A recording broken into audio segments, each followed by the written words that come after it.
जय Hind my dear student. मैं आप सभी को अपने यूट्यूब चैनल ज्ञान बिंदु एकेडमी क्लासेस में स्वागत करते हैं।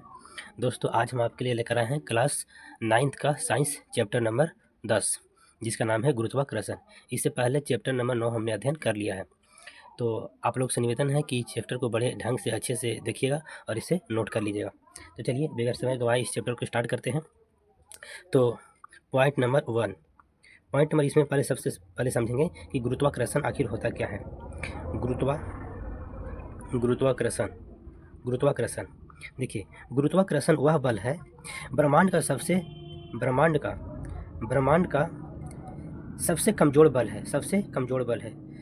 कमजोर बल है।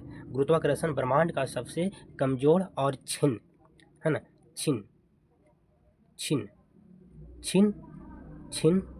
मौलिक बल है। सबसे कमजोर और क्षीण मौलिक बल है जो ब्रह्मांड में प्रत्येक कण या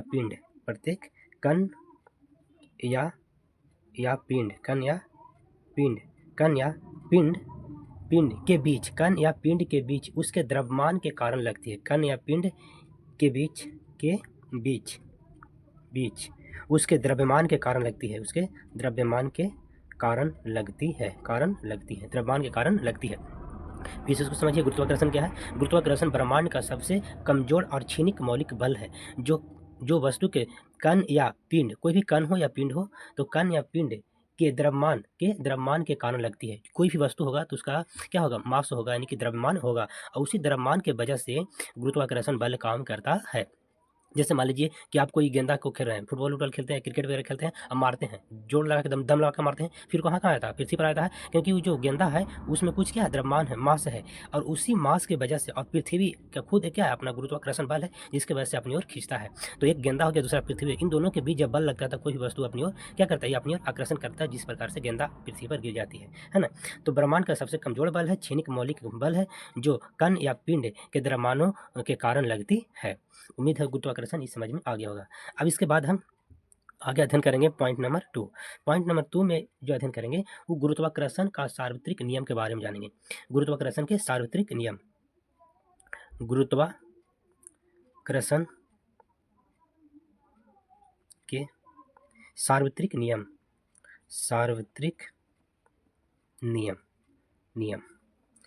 इसका मतलब क्या है। देखिए, मान लीजिए कि एक हमारे पास ई है, वस्तु, और कोई एक हमारे पास ई वस्तु है। इसका द्रव्यमान मान लीजिए कि m1 है, और इसका मान लीजिए कि m2 है। दो भिन्न भिन्न द्रव्यमान वाले हैं, दो भिन्न भिन्न द्रव्यमान के वस्तु है। अगर ऐसे नहीं समझ रहे तो मान लीजिए कि m1 है, ये क्या है, अर्थ है, यानी कि पृथ्वी है, क्या है, पृथ्वी है। और m2 है, क्या है, चांद है, क्या है, चांद है ना। तो दो भिन्न भिन्न हो गया। m1 है, m2 है, और इन दोनों के बीच की दूरी क्या है, r है। तो गुरुत्वाकर्षण के सार्वत्रिक नियम क्या कहते हैं, क्या है उसको समझिए। कहता है कि दो अलग अलग वस्तु का द्रव्यमान, यानी कि अलग अलग वस्तु की द्रव्यमान है ना, वस्तु की द्रव्यमान जो m1 और m2 हमने दिखाया है, एक दूसरे के बीच की दूरी r हो, क्या हो, r हो, और उसके बीच लगने वाले बल उसके द्रव्यमान के गुणनफल के समानुपाती तथा उनके बीच के दूरी के व्युत्क्रमानुपाती होती है। फिर से समझिए, मैंने कहा कि एक वस्तु m1 है, दूसरी वस्तु m2 है, इन दोनों के बीच की दूरी क्या है, r है। तो जब दो भिन्न भिन्न यानी कि अलग अलग वस्तु के द्रव्यमान जिनके बीच की दूरी क्या हो, r हो, तो इनके जो द्रव्यमान पे जो लगने वाले बल है वो गुणनफल के समानुपाती तथा इनके बीच की जो दूरी है यानी कि r है, इसके वर्ग के व्युत्क्रमानुपाती होती है। अब देखिए आगे, यहाँ देखिए, जैसे F समानुपाती, F क्या है, बल है, F क्या है, बल यानी कि फोर्स, क्या है, फोर्स है, क्या है, फोर्स है। F यानी कि बल यानी कि फोर्स है। और यहाँ समानुपाती m1 m2 क्या है, समानुपाती है। अब देखिए, इसके वर्ग के व्युत्क्रमानी की बात कर रहे हैं, तो F जो यानी कि F समानुपाती m1 m2 बट्टा r square, m1 m2 r square. m1 m2 क्या है, दो भिन्न भिन्न मास के वस्तु है। जैसे हमने कहा इस पृथ्वी है, क्या है, चांद है, तो ये अलग हो गया, इसका मास, ये अलग मास है, इसके दूरी के कुछ स्क्वायर। अब समझिए, या हम इसी को ऐसे लिख सकते हैं, F बराबर, यहाँ पे जब समानुपाती का चिन्ह हटेगा तो यहाँ पे कांस्टेंट के रूप में g आएगा, क्या आएगा, g आएगा। तो g m1 m2 बटा क्या हो जाएगा आर स्क्वायर। अब जी यहाँ पर समझिए कि जी कहाँ लाया है, जब समानुपाती हटा तो जी आया। जी क्या है, जी होता है सार्वत्रिक गुरुत्वाकर्षण नियतांक। जी क्या होता है, सार्वत्रिक गुरुत्वाकर्षण नियतांक। तो जी के बारे में समझिए, जी क्या है भैया, जी यहाँ पे सार्वत्रिक गुरुत्वाकर्षण गुरुत्वाकर्षण गुरुत्वाकर्षण नियतांक है, नियतांक है। सॉरी दिखाई नहीं दे रहा था, आ रहा था इसमें, देखिए आप समझिए, फिर से एक बार समझाते हैं क्या है, सार्वत्रिक नियतांक है, नियतांक है। एक बार फिर से समझिए, मैंने कहा कि भिन्न भिन्न द्रव्यमान के दो वस्तु है, इनके बीच की दूरी क्या है आर है। तो हम इसको इसी तरह से लिख सकते हैं एफ समानुपाती m1 m2, यानी कि एफ क्या है, दोनों के समानुपाती है। हमने कहा कि इसके व्युत्क्रमानुपाती, इसके बीच की दूरी के क्या होता है, व्युत्क्रमानुपाती होते हैं। तो एफ समानुपाती m1 m2 बटा आर स्क्वायर। इसी चीज़ को हम लिख सकते हैं ए बराबर जी m1 m2 बटा आर स्क्वायर। देखिए समानुपाती हटा तो जी आया, जी क्या होता है, सार्वत्रिक गुरुत्वाकर्षण नियतांक होता है, जो जी के वैल्यू पूरे ब्रह्मांड में फिक्स होता है, कहीं बदलता नहीं है ना। बड़ी जी है और बड़ी जी का मान कहीं बदलता नहीं है, पूरे जगह फिक्स रहता है ना। तो यह न्यूटन द्वारा दिए गए नियम है, जो पूरे ब्रह्मांड में क्या होता है, मान्य होता है ना। कहीं ब्रह्मांड में किसी भी छोर पर चले जाइए, कहीं पर चाहे मंगल चाहे बुध विपेश, जहाँ जाना है, शनि उनी जहाँ जाना चाहिए, कोई परिवर्तन नहीं होगा। जी का मान सारे जगह का फिक्स रहता है ना। तो जी का मान याद रखिए, बहुत इंपॉर्टेंट है, पूछेगा आपसे। तो जी का जो वैल्यू होता है, जो मान होता है 6.67 इंटू 10⁻11 है ना। और जी का जो होता है, इसका बीमा भी याद रखिए, बीमा याद रखिए, बीमा। इसका जो बीमा होता है वो होता है m⁻1 l⁻3 और t⁻²। इसको याद रखिएगा बढ़िया से, है ना। और ये हमने कहा कि जी का मान पूरे ब्रह्मांड में क्या रहता है, पूरे ब्रह्मांड में है ना, पूरे ब्रह्मांड में क्या रहता है, सामान्य रहता है, यानी परिवर्तन नहीं होता है, फिक्स है, क्या है, फिक्स है ना, फिक्स है, फिक्स है। अब देखिए इतना बात समझ में आ गया होगा। तो अब चलिए अगला पॉइंट पर देखिए, अगला पॉइंट को समझिए। इसमें जो अगला पॉइंट है, पॉइंट नंबर 3, आप लोग भी ऐसे ही नोट कर लीजिएगा इसको, है ना। देखिए अगला पॉइंट जो हम इसमें अध्ययन करने वाले हैं वो है गुरुत्वाकर्षण के सार्वत्रिक नियम का महत्व। क्या हमने बोला, गुरुत्वाकर्षण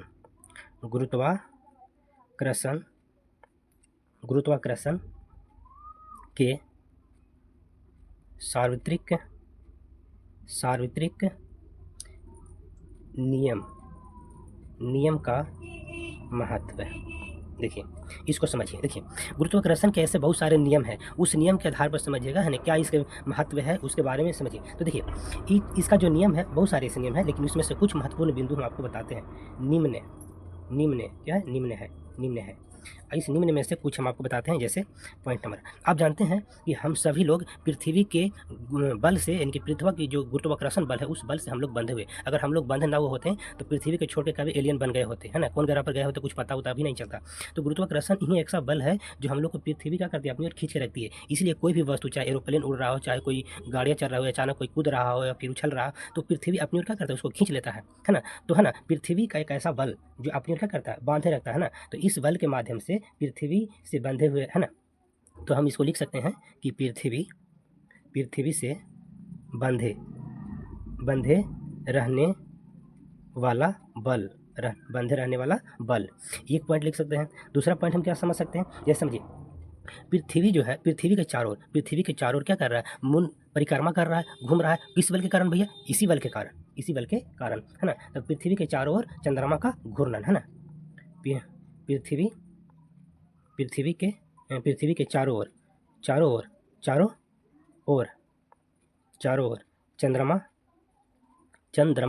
चंद्रमा का घूर्णन, क्या हो जाएगा, चंद्रमा का घूर्णन।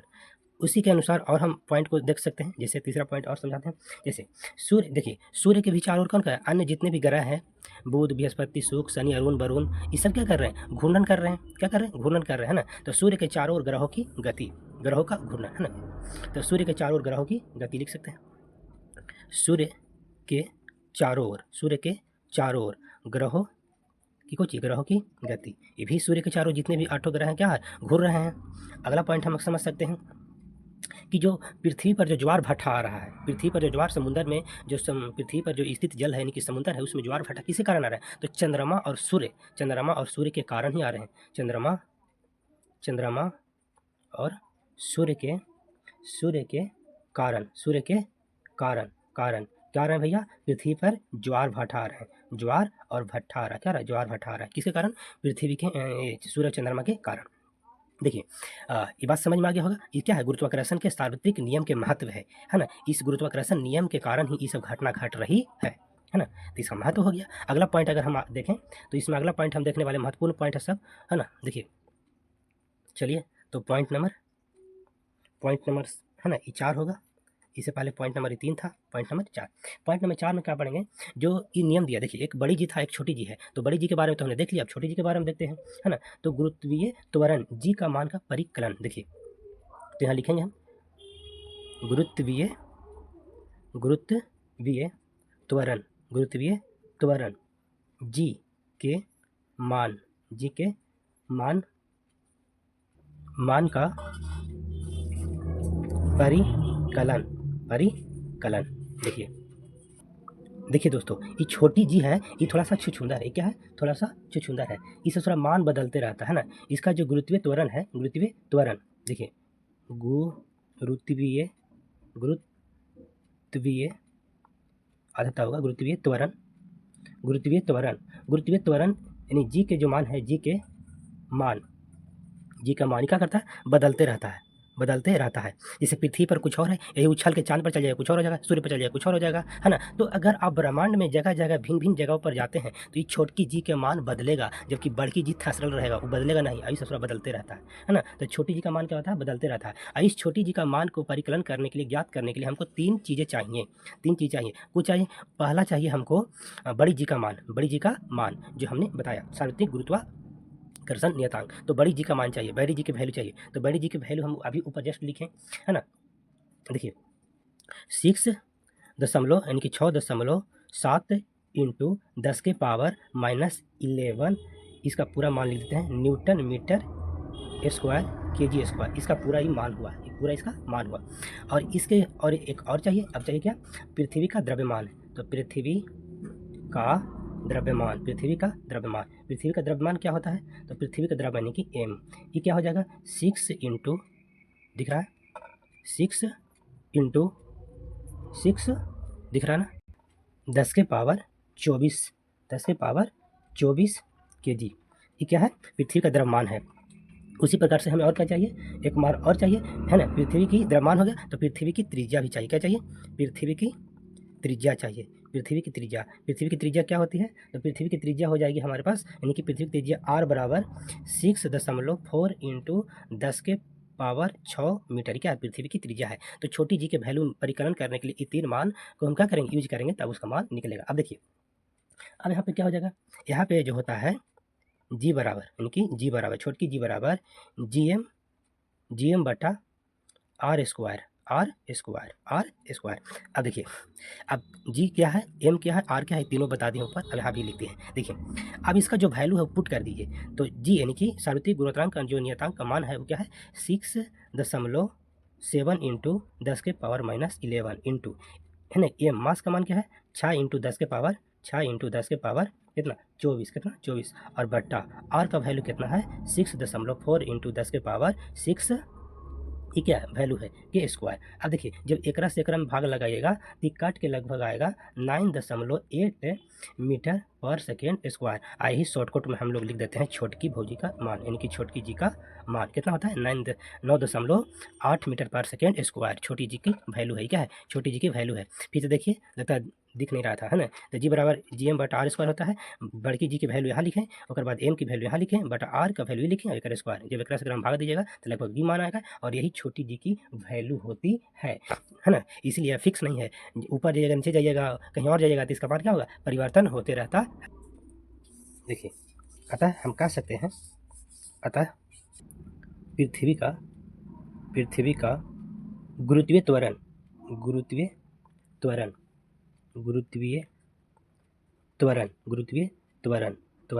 का मान क्या होता है, 9.8 मीटर पर सेकेंड स्क्वायर होता है ना।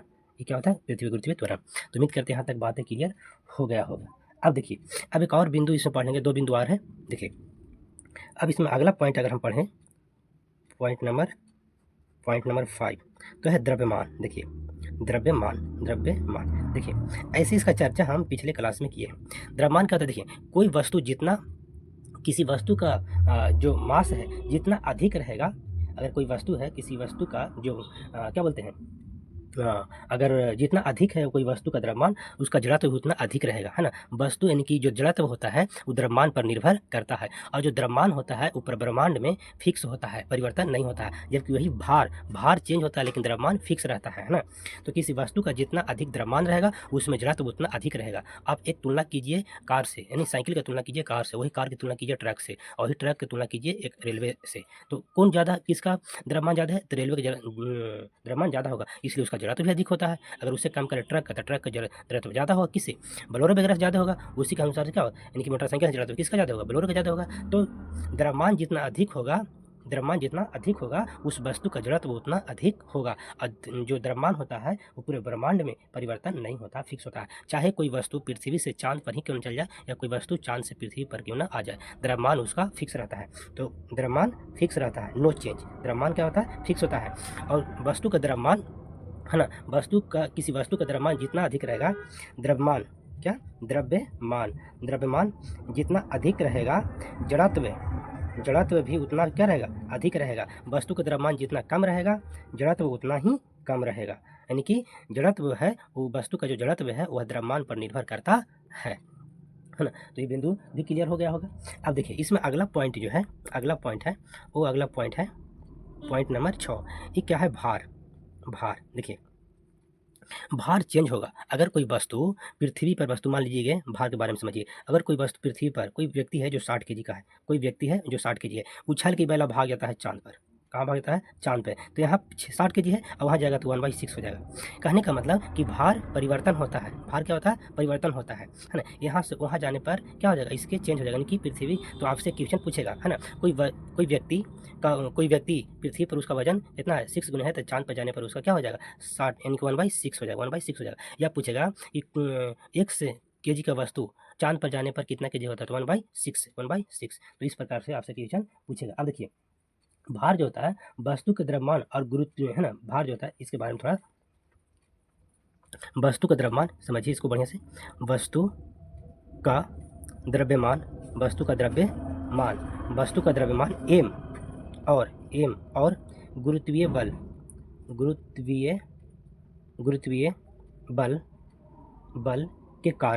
के कारण त्वरण पर क्या, त्वरण